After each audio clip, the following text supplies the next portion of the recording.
여호와 나의 하나님, 나의 거룩한 이시여, 주께서는 만세 전부터 계시지 아니하시니이까 우리가 사망에 이르지 아니하리이다.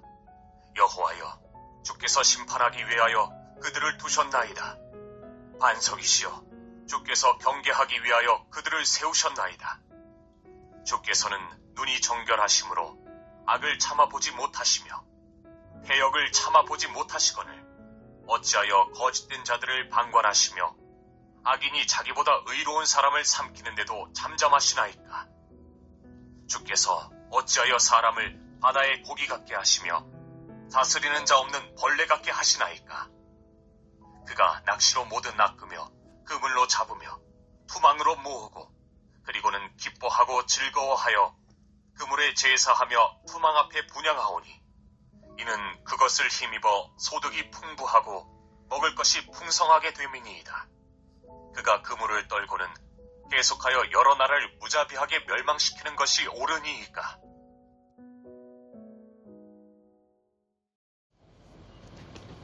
우리 올해 교회 표어로 구원의 하나님으로 기뻐하라. 이렇게 하고 하박국 말씀을 중심으로 같이 말씀을 이렇게 나누고자 했는데 죄송하게도 2월의 말씀을 보고 한동안은 이렇게 못 봤더라고요. 고난주간, 부활절, 가정의 달 이런 절기들과 또 다른 말씀들을 좀 몇 군데 보다 보니까 중간에 살짝 끊겼는데 이제 다시 하박국 말씀을 좀 보면서 새롭게 또 하나님이 주시는 은혜를 경험하는 귀한 시간 되길 소망합니다. 그래도 수요예배 시간에는요, 우리가 빌립보서 그리고 지난주부터는 말씀 묵상 시작한 히브리서 이렇게 보면서 기쁨을 주시는 구원의 하나님의 말씀을 보고 있으니까 우리가 수요예배도 잊지 마시고 혹은 제가 예배 후에 또 이렇게 말씀만 편집해서 영상으로 보내드리니까 이렇게 예배를 통해 말씀을 통해 하나님의 말씀의 은혜를 경험하는 우리 모두가 되었으면 좋겠습니다. 우리가 살면서 이런 질문을 종종 합니다. 하나님, 왜 악한 사람이 더 잘 됩니까? 하나님, 왜 죄를 짓는 사람이 돈을 더 잘 법니까? 하나님, 그런 상황에서 왜 가만히 계세요? 왜 벌하지 않고 침묵하고 계십니까? 나는 기도하는데 왜 나는 힘든 것 같고 어렵고 왜 의로운 사람이 고난당합니까? 하나님, 이게 맞나요? 하박국도 이런 질문을 했습니다. 지난 2월에 봤던 그 하박국 1장 앞에 이제 2에서 4절 말씀에서는요, 하박국이 하나님께 호소하며 의문을 던져요. 하나님, 내가 부르짖어도 듣지 않으시고 언제까지 저 유다의 죄악을 가만히 그냥 보고만 계시는 겁니까? 그 강포로 인해서 내가 외쳐도 하나님 구원하지 않으시고 율법은 무시되고 정의는 실현되지 않으니 이렇게 또 악인이 잘되고 의인이 무너지는 게 이 현실이 지금 맞는 겁니까? 라고 이제 기도했어요. 근데 하박국의 마음도 이해가 돼요. 당시 남유다는 하나님을 경외하고 가장 선했다라고 하는 두 왕, 히스기야와 요시야 그 이후에 이제 쇠퇴의 길을 걸었고요. 그 뒤로 이어진 왕들은 다 악하고 우상을 섬기고 하나님을 경외하지 않고 나라는 죄가 극에 달했습니다. 바벨론에 의해 멸망당하기 전 그때라 나라가 올바르게 섰던 것도 당연히 아니었고요. 하나님 부르지도 찾지도 않았고 정말 그냥 말 그대로 멸망의 길을 향해 달려가고 있었던 겁니다. 자, 이런 하박국의 질문에 하나님은 놀라운 답을 주시죠. 나는 가만히 있지 않았다. 언제나 일하고 있고 너희가 놀랄 만한 일을 계획하고 있다. 바로 갈대아 사람, 즉 바벨론을 사용해서 심판할 거다. 유다를 심판할 거다. 악한 자를 더 악한 자로 사용해서 멸하실 것이고 그런 악한 모든 자들까지도 하나님 손안에 다 있다. 하나님께서 다 다스리신다. 하나님 경외하지 않으면 심판이 임한다. 라고 하박국에게 알려주셨죠. 자, 그런데 문제는 여기서 끝난 게 아니고요. 이 말을 들은 하박국이 더 혼란스럽게 된 거예요. 왜냐? 아니 하나님, 유다가 죄를 지은 거 맞고 죄악의 길을 가는 것도 맞는데 어떻게 그보다 더 악하다고 하는 저 또 하나님 믿지도 않는 바벨론을 사용하셔서 심판하실 수가 있다는 겁니까? 그래도 하나님 자녀고 백성이고 하나님 나라인데 하나님께서 직접 하시지 않고 어떻게 악을 사용해서 유다를 치는 게 맞습니까 이게? 이게 어떻게 된 겁니까? 하박국에는 이런 혼란이 찾아왔던 거죠. 그럴만도 해요. 우리여도 그랬을 거예요. 아무리 죄를 지어도 차라리 하나님께 혼나는 게 낫지. 다른 악인을 당한다는 게 좀 납득이 되지 않는 거죠. 비슷한 예로 다윗이 그랬어요. 사무엘하 24장에 보면요. 인구조사를 실시합니다. 다윗이. 그것은 하나님의 어떤 힘과 하나님의 통치를 의지하지 않고 그 인간의 힘, 군대의 힘을 의지하려고 하는 좀 인간적인 욕심에서 나온 죄악이었어요. 다윗이 잘못이었죠. 결국은 인구조사를 다 끝내고 하나님께서는 그 모습이 좋지 않게 보이셔가지고 이제 갓 선지자를 보내서 벌하셨어요. 세 가지 벌을 이제 알려주시고 하나를 택해라. 7년 기근, 왕이 이제 원수에게 석 달 쫓기는 것, 나라가 사흘 동안 전염병에 있는 것. 다윗은 거기서요, 사람의 손에 당하지 않고 차라리 하나님 손에 혼나겠다. 그게 낫겠습니다. 라고 해가지고 나라에 사흘 동안 전염병이 돌아요. 사람의 마음은 그렇습니다. 내가 잘못한 게 맞고 죄를 지었고 벌을 받아야 한다. 그런데 그렇다면 차라리 정말 하나님께 내가 직접 벌을 받겠다. 왜냐면 하나님 앞에 죄를 지었으니까. 그런 생각을 이제 하죠. 그게 낫지. 다른 사람, 그것도 나보다 더 악하다고 하는, 더 죄인이고 하나님 믿지도 않는 그런 사람들에게 혼나는 거? 그거는 좀 납득이 가지 않는다는 거죠. 하박국은 그런 마음으로 하나님께 다시 질문했습니다. 오늘 본문 말씀이 바로 그 질문이에요. 하박국의 두 번째 질문은 하나님의 방법에 대한 질문이다 라고 할 수 있습니다. 그래서 이 말씀을 통해 하나님께서 오늘 또 우리에게 새롭게 깨닫게 하시는 진리를 알아가는 이 시간이 되기를 소망합니다. 12절을 먼저 같이 보시면요. 하박국은 의문이 많고 궁금한 것도 많고 사실 어떻게 보면은 좀 불만도 좀 있었다고 할 수 있겠죠. 자, 그럼에도 질문 이전에 하나님의 존재를 먼저 붙듭니다. 여호와 나의 하나님, 나의 거룩하신 이시여, 주께서는 만세전부터 계시지 아니하셨나이까. 하박국 흔들렸어요. 그렇지만 믿음은 버리지 않았습니다. 이전에도 말씀드렸는데 기억하시나요?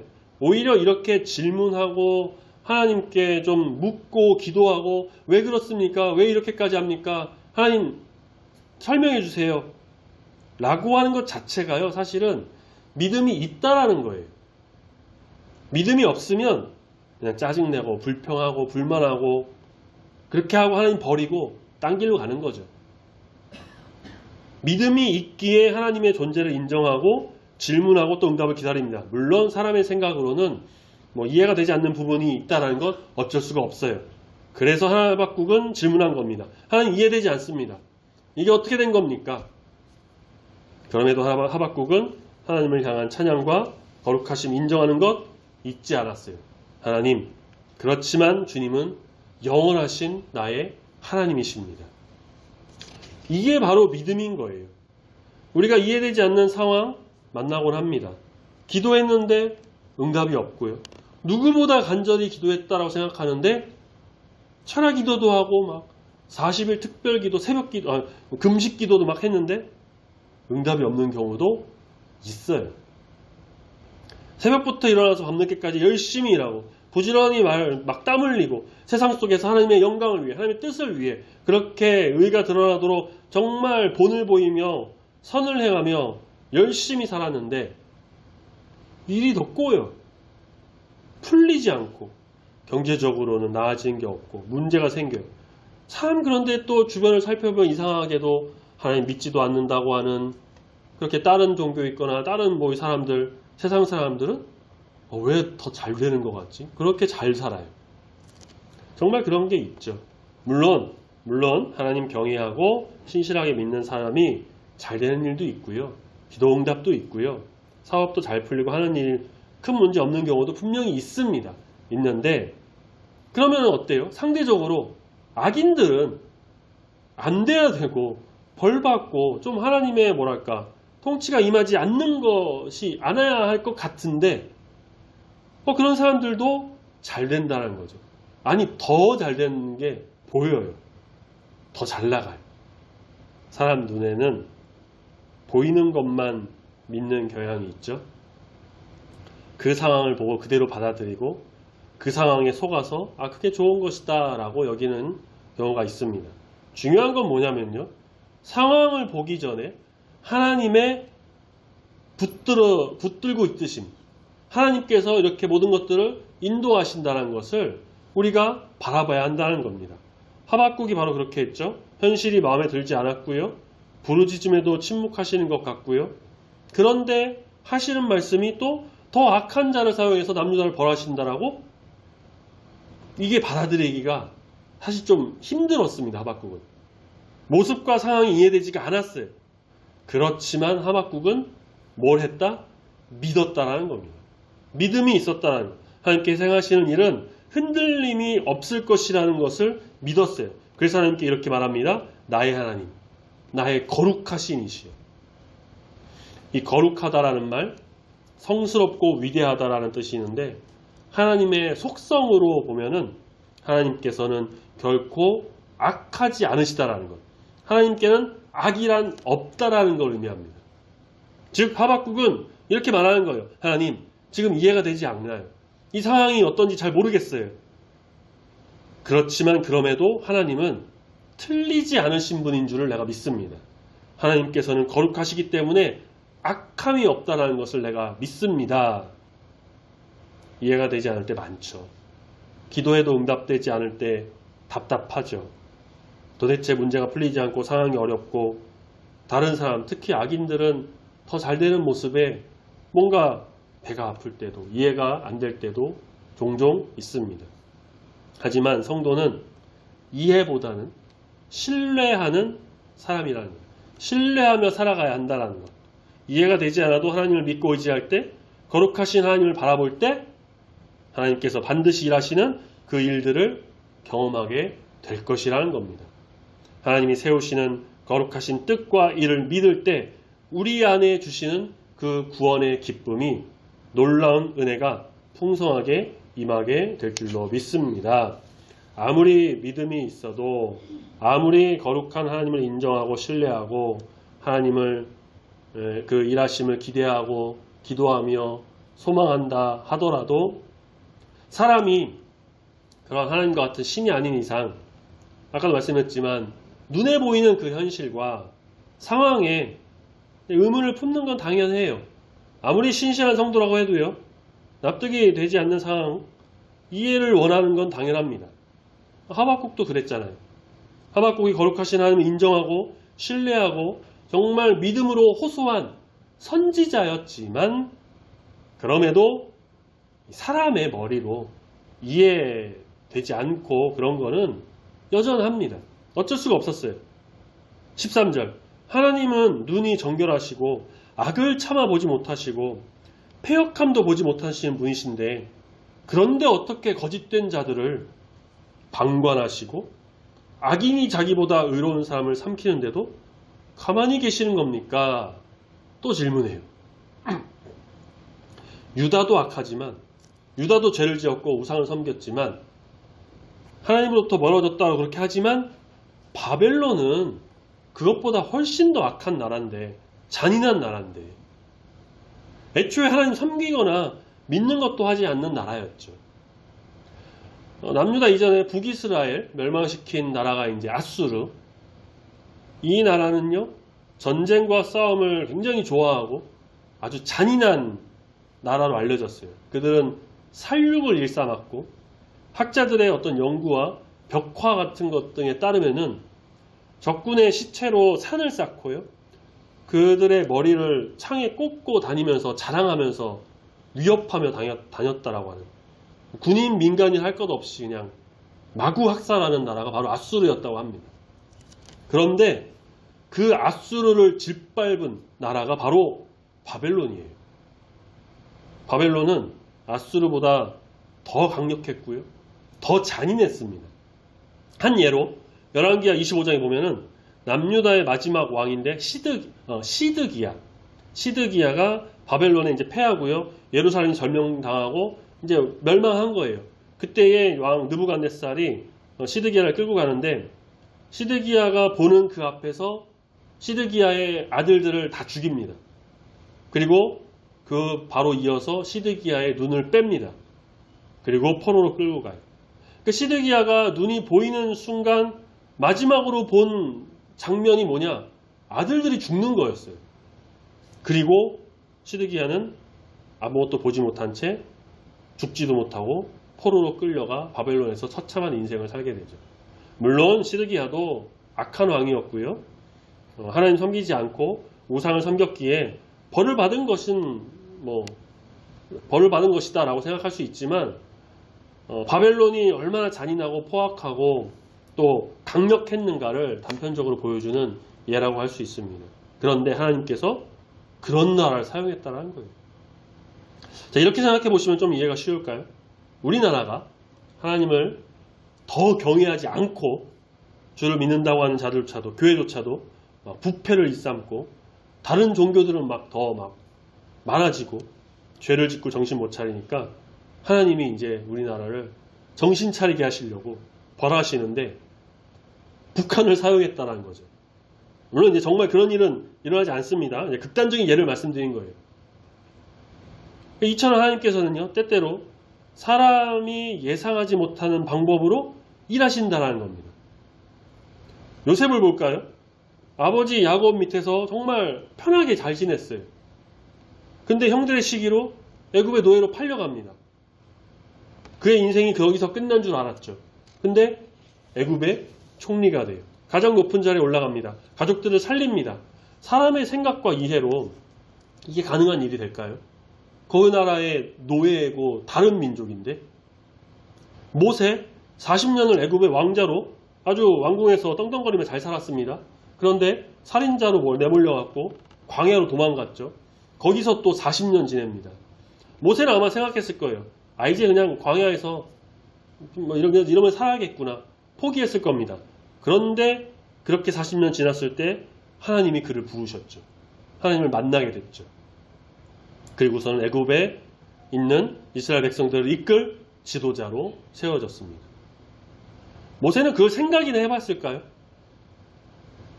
예수님의 십자가는 우리에게는 구원의 소망이고 최고의 은혜입니다. 하지만 당시 사람들은 패배자의 모습으로만 봤습니다. 이런 표현에서 정말 죄송한데요. 그 당시 사람들은 아마 그 죽음, 예수님의 죽음을 그냥 개죽음 정도로밖에 생각 안 했을 거예요. 종교 지도자들은 그렇게 말했죠. 자기도 구원하지 못하면서 어떻게 다른 사람들 구원한다고 하고 있냐. 한번 내려와 봐라. 하지만 어떻습니까? 예수님의 십자가의 죽음이 거기서 흘리신 그 피가 우리를 지금 살렸고 구원의 길로 여시고 은혜의 통로가 되게 하셨죠. 사람들은 전혀 생각하지 못한 하나님께서 하신 일들. 하나님의 방법은 인간의 개선을 훌쩍 뛰어넘습니다. 하박국은 왜 하나님이 가만히 계시는 것처럼 보이는지 이해가 잘 안 됐죠. 믿음은 있었지만 인간의 머리로는 이해가 되지 않는 것들을 의문을 품었습니다. 하지만 하나님은 이미 일하고 계셨다라는 것. 하나님께서는 침묵하셨는데 그 침묵은 무능이 아니라 하나님께서 일하시는 과정 중에 있는 시간이었다. 자, 우리도 마찬가지입니다. 기도 응답이 늦어 보일 때가 있고요. 일이 안 풀리고 문제가 꼬이고 상황이 좀 어려울 때 있죠. 다른 사람들은 잘 되는데 교회 안 다니는 사람들은 잘 살기만 하던데 하나님께서 아무것도 안 하시고 내 기도를 듣고는 계시는 건지 하나님 침묵은 우리를 초조하게 만듭니다. 하지만 하나님께서는 그 침묵 속에서도요 일하고 계신다라는 거예요. 하나님의 위대한 역사가 이루어지기 위한 기다림의 시간이라는 겁니다. 보이지 않아도 하나님은 일하고 계십니다. 하나님께서는 우리의 모든 기도를 지금도 다 듣고 계십니다. 우리의 상황을 살펴보고 계시고요. 악인을 벌할 때를 기다리고 계십니다. 나의 시간에 하나님을 끌고 와가지고 끼워 맞추려고 하는 게 아니라 참고 기다림으로 하나님의 시간에 나의 마음과 뜻과 모든 것을 맞춰 나가야 합니다. 그것이 거룩한 하나님을 바라보는 성도의 모습이며 참된 믿음의 모습이다라는 것입니다. 15절 하박국은 바벨론을 이제 어부에 비유합니다. 그러니까 바벨론이 낚시로 고기를 낚는 것처럼 그물로 잡고 투망으로 막 모으는 것처럼 사람들을 막 잡아가고 그걸 좋아한다고 해요. 그들은 그것을 또 그물로 막 제사하고 투망 앞에 분향하는 그런 것들 그렇게 하면서 자기들의 힘을 과시한다는 거죠. 그 힘으로 또 다른 나라를 공격해요. 17절 마지막 17절 보시면요. 그들이 그물을 떨고는 계속하여 여러 나라를 무자비하게 멸망시키는 것. 자기 힘을 막 과시하면서 공격하고 싸우고 전쟁하고 그런 모습이 과연 옳은 것입니까? 라고 또 묻고 있는 거죠. 이러한 모습은 바벨론이 교만하다라는 것을 보여줍니다. 바벨론은 자신의 군사력과 권력을 자랑했습니다. 오늘 시대도 마찬가지예요. 돈이 우상이 되고 성공이 우상이 되고 인간의 힘이 진리가 된 시대가 되어버렸습니다. 가족, 부모님이 우상이 되거나 그렇게 여기거나 자녀를 막 우상처럼 받들거나 자기의 커리어, 업적, 사업을 우선시합니다. 제가 대학교 다닐 때 말씀을 준비하면서 문득 떠올랐던 게요. 대학교 다닐 때 IBF 하면서 만났던 어떤 동생이 있어요. 저보다 1살, 2살 어렸던 동생인데 그 친구도 분명 교회 다니고요. 신앙생활 열심히 잘하고요. 그랬어요. 그런데 부모님보다는 이제 할머니 손에서 많이 자랐던 친구였어요. 그래서 그런지 할머니를 거의 신처럼 받들어요. 자기도 직접 그런 말을 하더라고요. 하나님 말이, 죄송해요. 할머니 말이 자기한테는 곧 하나님 말이래요. 그렇게 생각하면서 사는 거예요. 그러니까 사람들은 어때요? 그렇게 세상 물질이나 사람, 권력, 여러 가지 그런 것들을요, 자기 우상으로 섬깁니다. 하나님을 믿는다고 하지만요, 내면에 자기도 모르는 어떤 우상이 막 꿈틀대고 있는 게 있어요. 하나님 없이 세상에서 살려고 하는 그런 태도가 바로 뭐냐? 교만이에요. 교만. 하나님 없이 나의 뜻을 이루려고 하는 것이 바로 자만입니다. 인간의 힘은 영원하지 않죠. 우리는 영원하신 하나님을 바라봐야 합니다. 겸손하게 말이에요. 겸손하게. 본문에서 하박국이 말하는 것만 보면은요, 악이 승리한 것처럼 보이죠. 악이 월등히 강한 것처럼 보입니다. 바벨론 아주 절대 강국, 그 누구도 패배하지 않을 것 같은 이방신을 섬기고 군사력 자랑하는 그 악이 승리할 것처럼 보여요. 하지만 우리가 하박국 말씀은 이제 뒤로도 쭉 보겠지만 나중에 보면 알겠지만 결국 바벨론도요 심판받아요. 누구 심판일까요? 그 강력하다라고 하는 절대 강국 바벨론도요 결국 하나님 손에 의해서 심판을 받게 됩니다. 하나님께서 말씀하셨잖아요. 그런 나라들을 자신의 어떤 징계의 도구로 사용하신다라고요. 바벨론도 하나님의 심판을 받아요. 조금 늦어 보여도요 정확한 심판이 있습니다. 그래서 우리는 조급할 필요가 없다라는 거예요. 조금 늦을 수 있다라는 것. 그런데 거기에다가 내 시간과 때와 마음이 막 급해가지고 하나님의 시간과 때, 마음 다르다고 해갖고서는 막 그렇게 하나님께 나아가는 거예요. 그래서 아까도 말씀드렸지만 하나님께서 이루시는 때는 반드시 있기 때문에 우리는 기다려야 돼요.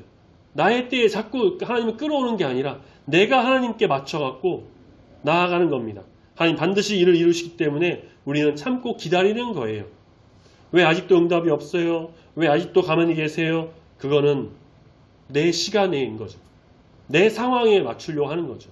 우리는 늦더라도 하나님께서 정확하게 또 완벽하게 은혜와 축복을 이루신다는 것. 또 징계와 심판도 내리신다는 것. 그러한 분이심을 우리가 기억하면서 나가야 할 것입니다. 그러니 성도는 인내함으로 믿음으로 기다리는 자세가 있어야겠죠. 자, 이렇게 본 말씀 하박국 오늘 말씀에서 우리는 세 가지 교훈 정도를 한번 줄여볼 수가 있습니다. 첫 번째는 이해되지 않아도 하나님을 붙들라라는 것이죠. 신앙은 모든 것을 이해하는 게 아니고요. 하나님을 신뢰하는 겁니다. 이해되지 않아도요, 이상하다고 느껴도요, 하나님의 거룩하신 뜻은 우리보다 더 위에 있기 때문에 신뢰함으로 하나님을 붙드는 거예요. 이스라엘 백성들 홍해 갈라지는 것을 짐작이라도 했을까요? 그런데 하나님 말씀하셨죠. 너희는 그냥 가만히 있어서 오늘 하나님께서 일하시는 것을 보기만 해라. 사람보다 위대하신 하나님을 붙드는 자가 되어야 합니다. 두 번째, 하나님의 방법을 제한하지 말라는 거예요. 내 생각과 다르다고 해서 하나님의 일하시지 않는 게 아니에요. 여전히 듣고 계시고요. 여전히 말씀을 이루시고 계시고 여전히 우리의 마음을 알고 계십니다. 때가 차기를 기다리는 거예요. 우리는 기다리는 겁니다. 그래서 하나님의 일하심을 믿음으로 바라보며 나가야 합니다. 나의 테두리에 하나님의 일하심을 가두어서는 안 된다라는 거예요. 세 번째 교훈은 악인의 형통함 때문에 낙심하지 말아야 한다는 거예요. 세상의 성공 영원하지 않습니다. 세상에서 불의와 타협하라고 막 하기도 하고요. 그렇게 권력을 맛보기도 하고 타락의 길로 가게 만들죠. 하지만 하나님의 정의는 반드시 이루어진다는 것. 하나님의 뜻은 펼쳐진다는 것. 그러니 우리는 그런 악인들의 어떤 모습들에 낙심하거나 좌절하거나 그런 게 아니라 하나님의 정의와 공의를 믿으면서 의의 길로 굳건히 가는 주의 자녀가 다 되어야 할 것입니다. 아멘. 저희 아이들이 학교에서 화분을 가끔 가져와요. 요즘은 학교에서 그런 것도 주더라고요. 물론 이제 방과 후 수업 있어가지고 거기서 받아오는 경우도 있는데 잘 모르겠어요. 뭐가 있는지 하늘고추, 방울토마토 이런 것들 이름도 잘 모르겠는데 꽃도 가져오고요. 싹이나 잎이 이렇게 올라온 것도 가져와요. 엊그제도 가져왔더라고요. 어떤 때는 보면은 이제 그냥 씨앗만 심겨진 것을 가져오기도 합니다. 그러면 화분에 흙에 씨앗만 심겨져 있으면 어떻게 보입니까? 뭐가 보여요? 아무것도 안 보여요. 그냥 흙이에요. 흙. 그냥 흙 있는 화분밖에 안 보여요. 그 안에 씨앗이 있다라고 얘기하지 않으면 있는지도 몰라요. 바로 우리가 그렇게 씨앗을 심었다고 해가지고 열매나 꽃을 바로 보는 게 아니죠. 심은 다음 날 하루 지났다고 해서 뭐가 나오냐? 아니, 아무 변화 없어요. 그런데 보이지 않는 그 땅 속에서 어떤 일들이 일어나고 있죠? 흙의 영양분과 또 아침 저녁에 준 물과 햇볕을 받아가지고 흙 속의 씨앗이 조금씩 꿈틀꿈틀 됩니다. 보이지 않는 곳에서 씨앗이 뿌리를 내리기 시작합니다. 생명이 움직여요. 밖에서는 아무것도 몰라요. 밖에서는 전혀 알 수가 없죠. 뭐가 어떻게 되는지. 흙 안에서는 그런 일들이 일어나고 있다라는 거예요. 시간이 지나면 뭐가 올라와요? 결국 싹이 올라와요. 그제야 우리는 깨닫죠. 화분 안에서, 그 흙 안에서 보이지는 않았지만 물을 주고 영양분이 있고 햇볕을 쬐니까 그 안에서 씨앗이 살아 움직이면서 이렇게 우리도 모르는 사이에 뿌리가 내려져서 점점점 자라서 싹이 났구나. 잎이 생기는구나. 줄기가 자라고 꽃이 피고 열매도 맺는구나.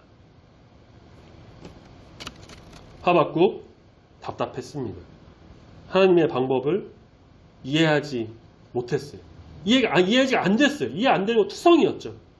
악이 더 강해 보이고 현실이 혼란스럽고 기도해도 듣지 않는 것 같고 부르짖어도 침묵하시는 것 같고 아무리 간구해도 응답이 없었습니다. 우리가 기도하면 바로 응답되기를 원하죠. 빨리 문제를 해결해야 되니까요.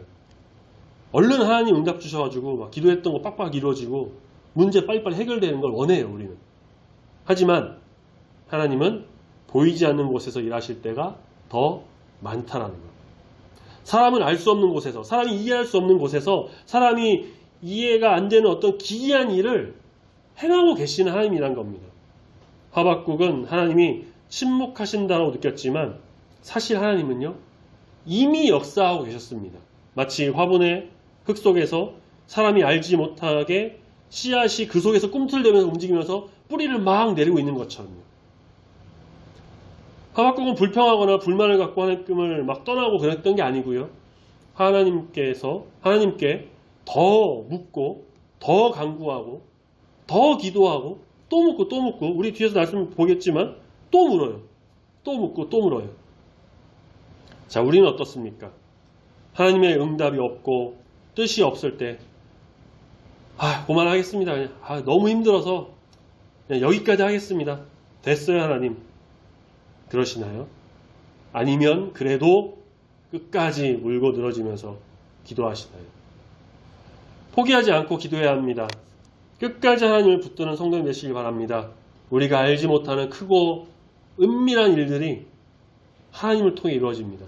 금주 묵상할 말씀, 예레미야 33장 3절. 다시 한번 같이 읽어볼까요? 주보를 보시고 금주의 묵상할 말씀이죠. 예레미야 33장 3절 같이 읽습니다. 시작. 너는 내게 부르짖으라. 내가 내게 응답하겠고 내가 알지 못하는 크고 은밀한 일을 내게 보이리라. 아멘. 하나님은 그 침묵, 그냥 무관심이나 무책임이 아니라 때에 맞게 일하시기 위한 하나님의 준비 과정입니다.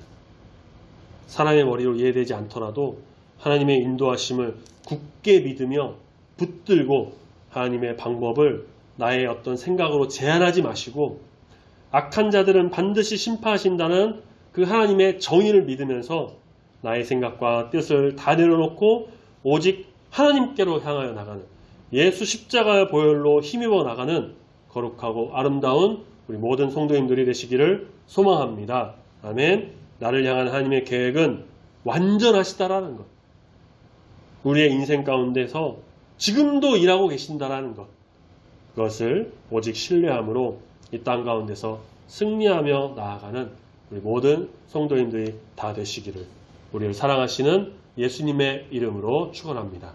아멘. 기도하겠습니다.